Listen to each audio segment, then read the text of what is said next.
Ẹ kú dédé àsìkò yìí o ní gbogbo ibi tí ẹ ti ń gbọ́ mi. Ìròyìn Kayegbo òun ni mo mú wá sétí ìgbọ̀yín láti ìkànnì Jígí Alára. Orúkọ mi ni Funmilayo Adesewo. Ṣáájú ẹ gbọ́ kókó inú ìròyìn ọ̀hún. Àwọn akẹ́kọ̀ọ́ di èrò ilé ìwòsàn látàrí ìbúgbàmù tó wáyé ní ilé epo kan tó kọjú sí ilé ìgbé àwọn akẹ́kọ̀ọ́ OAU. Ọwọ́ àwọn ọlọ́pàá tẹ àwọn mẹ́ta kan lórí ẹ̀sùn pé wọ́n jí ọmọ tuntun ní ilé ìwòsàn ní ìpínlẹ̀ Nasarawa. Ilé ẹjọ́ ti gbọ́ ẹjọ́ ọ̀dọ́mọkùnrin kan tó gún ìmáàmù pa ní ìpínlẹ̀ Kano. Látàrí obìnrin oníṣòwò kan tí wọ́n jí gbé ní Bayelsa, ọwọ́ àwọn ọlọ́pàá ti tẹ àwọn 4. Iná ba àwọn nǹkan tó tó 100 mílíọ̀nù náírà jẹ́ ní ìpínlẹ̀ Kano. Kí n tó tẹ̀síwájú, ẹ jẹ́ kí a dé òkè lọ́hùn fún ìpolówó ọjà. Tẹlifíṣàn kan àrà ọ̀tọ̀ tí aráyé fẹ́. Prison 24 TV láyé sọ. Àtúntò àrèrè pàkó yìí bàbá màgánà àǹfààní ńlá ló wọlé tọ̀ wá wá yìí o. Àǹfààní láti darapọ̀ mọ́ iléeṣẹ́ amóhùnmáwòrán àti rédíò orí ẹ̀rọ ayélujára kan nílẹ̀ yìí. Prison 24 TV Jígí Alára rédíò tó kalẹ̀ ká sílùú Ìbàdàn. Iléeṣẹ́ tẹlifíṣàn tí wọ́n mọ̀ mọ́ àwọn ètò àtàtà lóríṣiríṣi ni. Àǹfààní ńlá rèé o fún gbogbo ẹni tó ní ẹ̀bùn àti ọgbọ́n àtinúdá láti wá fi ẹ̀bùn tiyín náà hàn. Kẹ́yìn náà lè di ìlúmọ̀ọ́ká gbóhùnsáfẹ́fẹ́. Akọ́ṣẹ́mọṣẹ́ agbóhùnsáfẹ́fẹ́ lédè Yorùbá pọ́nbélé àti Gẹ̀ẹ́sì ni wọ́n ni. Tàbí akọ̀ròyìn àti akàròyìn eré ìdárayá àti bẹ́ẹ̀ bẹ́ẹ̀ lọ lédè Yorùbá àtèdè Gẹ̀ẹ́sì. Ayàwòrán cameraman. Aṣọ àwòrán pọ̀ editor. Onímọ̀ nípa ìwádìí ìtàn documentary researcher. Onímọ̀ nípa ìpolongo ọjà lójú òpó ayélujára. E-marketer àti akọ̀wé secretary. Àǹfààní tún wà fún ẹni tí ò tí ì máa gbóhùnsáfẹ́fẹ́ ya àwòrán so àwòrán pọ̀ àti bẹ́ẹ̀ bẹ́ẹ̀ lọ ṣùgbọ́n tó gbàgbọ́ wípé o lè kọ́ṣẹ́mọṣẹ́ lórí ẹ̀. Àwọn nọ́mbàs wọ̀nyí ni kẹ́ ẹ pè fẹ́kúnrẹ́rẹ́ àlàyé o 0705 058 0241 àti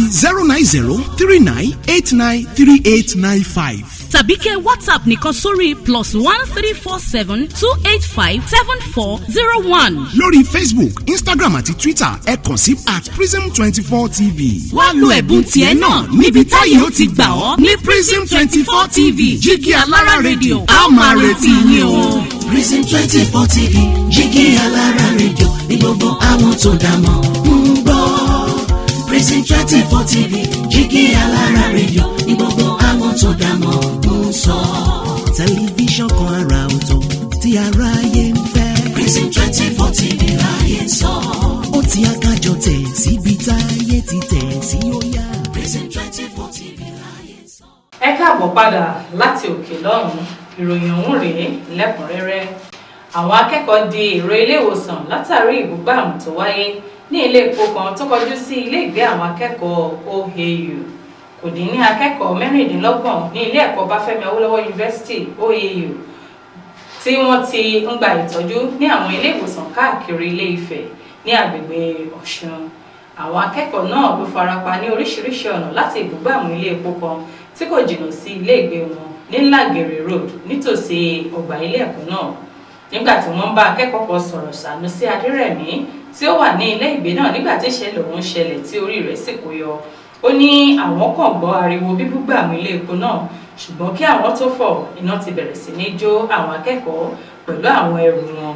Ó ní bí òun ṣe jàjàbọ́ kò yé òun, Ọlọ́run nìkan ló yé nítorí òun kàn bá ara òun ní ìta ni. Nínú ìbánisọ̀rọ̀ tó wáyé lórí ẹ̀rọ alágbèéká pẹ̀lú ààrẹ fún ẹgbẹ́ àwọn akẹ́kọ̀ọ́ ti ilé ẹ̀kọ́ náà, Abbas Akínrẹ̀mí Òjó sọ pé ìṣẹ̀lẹ̀ àbàmì yìí ló ṣẹlẹ̀ ní aago 6 ìrọ̀lẹ́ ní ọjọ́ Ìṣẹ́gun.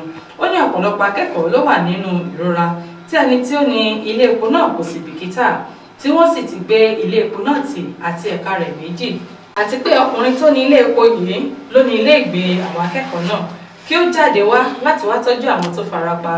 Òjó wá ṣe ìlérí pé ọkùnrin ọ̀hún gbọ́dọ̀ dá owó àwọn olùgbé ilé náà padà àti owó nǹkan tí ó bàjẹ́ ìyẹn damages. Ó ní àwọn kò ní dúró lórí ọ̀rọ̀ náà bí ìdájọ́ òdodo kò bá wáyé. Ọwọ́ àwọn ọlọ́pàá tẹ àwọn 3 kan lórí ẹ̀sùn pé wọ́n jí ọmọ tuntun ní ilé ìwòsàn ní ìpínlẹ̀ Nasarawa. Iléeṣẹ́ ọlọ́pàá ti ìpínlẹ̀ Nasarawa ti sọ pé àwọn ti gùn lé ìwádìí lórí ẹ̀sùn jíjí ọmọ tuntun gbé ní Dahatu Arab Specialist Hospital Láfíà. Omar Nadada, kọmíṣánná fún iléeṣẹ́ ọlọ́pàá ní ìpínlẹ̀ náà, ló sọ èyí di mímọ̀ nígbà tí ó ń bá àwọn oníròyìn sọ̀rọ̀ ní ọjọ́ Ajé. Ó tẹ̀síwájú pé ọkùnrin kan ni ó mú ẹ̀sùn náà wá pé ìyàwó òun bímọ sí ilé ìwòsàn Dash nípasẹ̀ iṣẹ́ abẹ tí wọ́n sì jí ọmọ tuntun náà gbé. Kọmíṣánná fi kún un pé bàbá ọmọ tuntun tí wọ́n jí gbé sọ pé ọmọ òòjọ́ ni obìnrin àjèjì tí ó fira rẹ̀ hàn ìyá ọmọ gẹ́gẹ́ bí ẹni tó dúró tì í ní ilé ìwòsàn láti máa ràn lọ́wọ́. Ó wá sọ pé ọwọ́ àwọn ti tẹ àwọn afurasí mẹ́ta báyìí tí wọ́n sì wà ní àkótó àwọn àjọ tó ń rí sí ìwà ìbàjẹ́ CID ti láfíà tí àwọn sì ti pe àwọn ènìyàn láti ilé ìwòsàn náà láti wá sọ ohun tí wọ́n mọ̀ nípa ìṣẹ̀lẹ̀ yìí, ní èyí tí àwọn aláṣẹ ilé ìwòsàn náà ti wá ran àwọn ọlọ́pàá lọ́wọ́ nínú ìwádìí wọn. Ilé ẹjọ́ ti gbọ́ ẹjọ́ ọ̀dọ́mọkùnrin kan tó gún ìmáàmù pa ní ìpínlẹ̀ Kánò.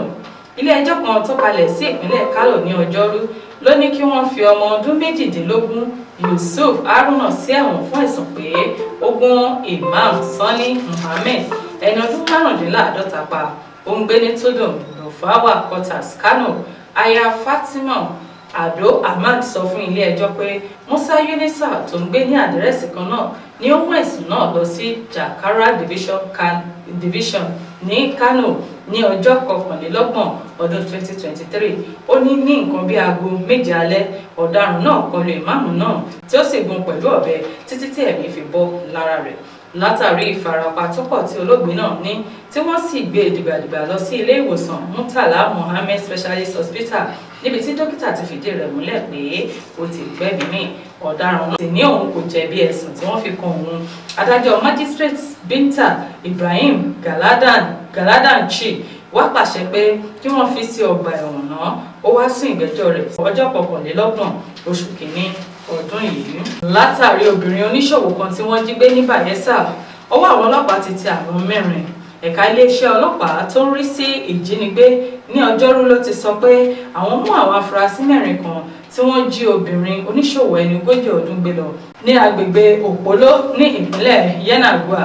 Ìṣẹ̀lẹ̀ náà tó wáyé ní alẹ́ ọjọ́ Ìṣẹ́gun ni ó da omi tútù sí ọkàn àwọn ènìyàn ìpínlẹ̀ náà lẹ́yìn tí wọ́n ti ṣọdún ní àlàáfíà.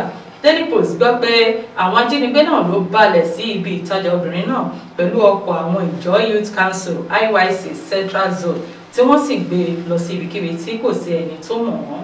Nígbà tí iléeṣẹ́ ọlọ́pàá ní àwọn ajínigbé náà ni kò tíì bá ẹnikẹ́ni sọ̀rọ̀. Kọmíṣánná fún iléeṣẹ́ ọlọ́pàá Àlóyè Nùkídù tó fi ìdí ọ̀rọ̀ àwọn oníròyìn múlẹ̀ pé ọwọ́ àwọn ti tẹ afurasí 4 pẹ̀lú ìyàwó ẹni tó jẹ́ adarí àwọn ajínigbé náà tí àwọn sì ti ń bẹ̀rẹ̀ iṣẹ́ ìwádìí báyìí. Gẹ́gẹ́ bí ó ṣe sọ, ó ní ọ̀kan nínú àwọn ajínigbé yìí ló sá ní àgọ́ ọlọ́pàá ní Rivers tí ó sì gbé ọkọ̀ Sienna kan tí ó jẹ́ ti ẹgbẹ́ IYC Central Zone láti jáde sí Yenagoa níbi tí wọ́n ti jí obìnrin oníṣòwò náà gbé. Iná ba àwọn nǹkan tó tó 100 mílíọ̀nù náírà jẹ́ ní ìpínlẹ̀ Kano. Kano State Controller Federal Fire Service Kazeem Sholadoye ti sọ pé nǹkan ìní tó tó 100 mílíọ̀nù náírà ni ó ti bàjẹ́ látàrí ìjàmbá iná tó wáyé ní ìjọba ìbílẹ̀ Gezoa ní ìpínlẹ̀ náà. Ó sọ èyí ní Ọjọ́rú níbi ìfọ̀rọ̀wérọ̀ kan tó ṣe pẹ̀lú iléeṣẹ́ Punch. Ó ní ìwádìí ń lọ lọ́wọ́ lórí ohun tó fa iná náà àti pé àwọn rí àwọn ohun ìní tó tó 300 mílíọ̀nù náírà kó tí iná kò sì bà àwọn ìní jẹ́. Ṣọládòye ṣàlàyé pé iye owó àwọn ohun tó bàjẹ́ ló tó 100 mílíọ̀nù náírà lórí ìwòye tàwọn. Agbẹnusọ fún àjọ tó ń rí sí ìṣẹ̀lẹ̀ iná pàjáwìrì yẹn Fire Service sọ pé ẹnìkan pàdánù ẹ̀mí rẹ̀ tí ọkọ̀ kan sì jóná nínú ìjàmbá náà. Alukoro fún àjọ tó ń rí sí iná pàjáwìrì Saminu Abdullahi tó fìdí ìṣẹ̀lẹ̀ náà múlẹ̀ sọ pé iná náà bẹ̀rẹ̀ ní aago 10:10 àárọ̀ ọjọ́ Ajé tí ó sì tún jó ilé ìgbé 4 ní agbègbè náà. Iná náà ló gbà wọ́n tó wákàtí 3 kí wọ́n tó rí pa. Kò ní jù báyìí lọ lórí ìròyìn Kayegbo fún tètò ní. Orúkọ mi Funmilayo Adesewo lẹ́ẹ̀kan sí káfíń ìpàdé.